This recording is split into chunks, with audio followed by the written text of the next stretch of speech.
Hello there. This is an astrological forecast for Aquarius for July of 2011. This also applies if you have an Aquarian ascendant.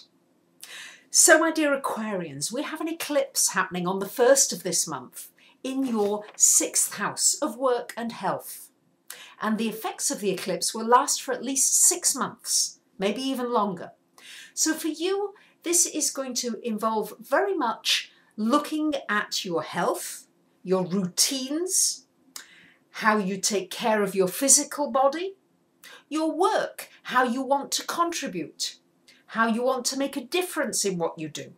All these things will come up for grabs and for changes for you during this eclipse. During an eclipse as well, it's time for you to force yourself to look at these issues. If you're willing to look at the issues, then it doesn't have to be difficult. But if you try and hide and try and sweep things under the carpet, then you may have some challenging lessons in order to learn and to be able to move on and to change some of the destructive habit patterns that you might have. You may need to examine some of your fears, some of the things that you're frightened about. Are they really valid? Do you need to be frightened about them? But it's time to really look at them. You're going to have some good opportunities this month in the work area. For those of you looking for work, the Sun and Venus there should be a good time. Should be a really good time to either find work, might just be temporary work, but find some meaningful work. This will be a really good month for it. One of the best things about this month is it's a great month for romance. It's a great month for meeting somebody, for your relationship, for nurturing an existing relationship, for meeting someone new, for communicating, for having a heart-to-heart talk with somebody.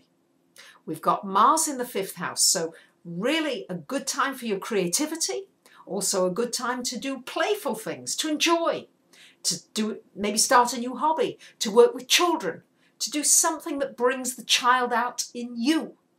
And also the possibility there as well of a romance, but it will have to be you going for it because it's Mars energy, it's about you being proactive, not having it land in your lap. Certainly moves around you. Jupiter in this 4th house, there's moves. Maybe a travel, maybe some travel coming up, but also a move, a learning move, a move where you may need to move for work. And we've also got a grand cross in the heavens. I've spoken a great deal about the cardinal climax. Now this cardinal climax is supercharged with a grand cross, and it falls for you in your 3rd, 6th, 9th and 12th houses. This is going to mean you need to get more in touch with your immediate environment, the people around you, to see how you're interacting, how you can make best use of this environment. Maybe doing more networking, maybe communicating within your neighbourhood, with your community. It's a wonderful time to learn something new, to teach something new, to train in a new subject. Your beliefs are going to be changing. How you see the world is going to change.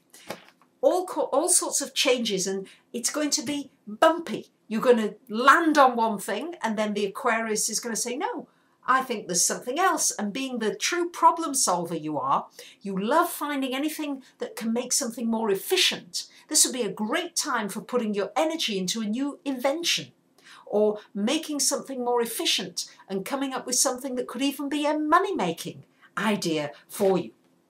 So Aquarius, this is going to be an interesting month. It's going to be a month where you can certainly get romance, friendship, love, and a lot of changes into the way you eat, the way you exercise, your routines, and a wonderful time too for making travel plans, because the aspects are good for travel, and especially travel that involves learning of some kind or another.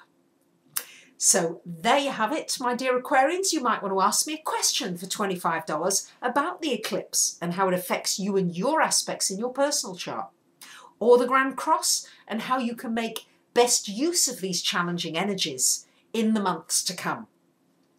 So, or you might even want to have a reading to discuss those issues in your life and how it's affecting you and how you can move forward with greater clarity and greater ease.